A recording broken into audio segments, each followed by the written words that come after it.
नमस्कार मंडळी, मी गौरी आणि आज आपण चाललो आहोत तुळशीबागेत. पुण्यात कुठंही फिरायचं म्हटलं तर सगळ्यात बेस्ट 70 रुपयाचा पास काढून घ्यायचा सगळ्यात पहिल्यांदा. आणि हो, जोपर्यंत आपण घरी जात नाही तोपर्यंत हा पास जपून ठेवायचा बरं का. तर आता आपण उतरलो आहोत दगडूशेठ गणपतीच्या स्टॉपला आणि तिथून पुढे आपण जाणार आहोत चालत तुळशीबागेत. चला तर मग जाऊयात. आपण आलो आहोत पुण्याच्या अतिशय प्रसिद्ध ठिकाणी तुळशीबागेत. पुण्याचं शॉपिंग हब.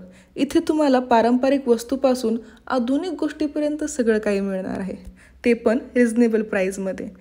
पूर्वी पुण्यात बागांची रेलचेल होती आणि इथं भरपूर तुळशीची झाडं असल्यामुळे नाव पडलं तुळशीबाग. पण इथल्या खऱ्या अर्थानं आकर्षण म्हणजे तुळशीबाग गणपती.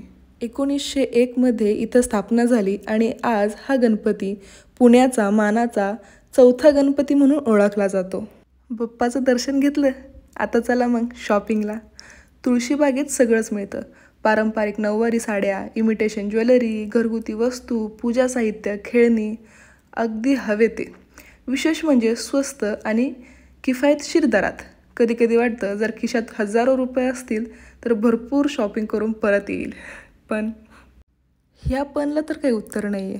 असो, तुळशीबाग म्हणजे विशेषतः महिलांची आवडती जागा. इथे मिळणारी पारंपरिक ऑक्सिडाईज ज्वेलरी म्हणा, बांगड्या, नथ, कानातले खरंच बजेट फ्रेंडली आणि स्टायलिश असतात.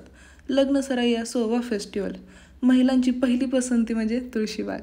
इथे तुम्हाला ट्रेंडिंग कपड्यापासून पारंपरिक साड्या, ड्रेस, मटेरियल, अगदी मुलांचे कपडेसुद्धा खूप स्वस्त दरात मिळतात. किंमत 100 रुपयांपासून सुरू होतात, म्हणजे प्रत्येक बजेटला फिट बसणारा शॉपिंग इथे करता येते. आता तुम्ही पुण्यात आलात आणि शॉपिंग कुठं करायचं असा प्रश्न आला तर उत्तर एकच, तुळशीबाग. इथल्या गल्लीबोळात हरून जाणं हीच खरी मजा आहे. चला आजचा व्लॉग इथे संपूया. पण लक्षात ठेवा, पुण्यात आलात, तुळशीबागेत न गेलात तर तुमचा पुणे दौरा अपूर्णच. व्हिडिओ आवडला असेल तर लाईक करा, कमेंट करा आणि चॅनलला सबस्क्राईब करायला विसरू नका. पुढच्या व्लॉगमध्ये भेटूया एका नवीन ठिकाणी, एका नवीन गोष्टीसोबत. तोपर्यंत नमस्कार.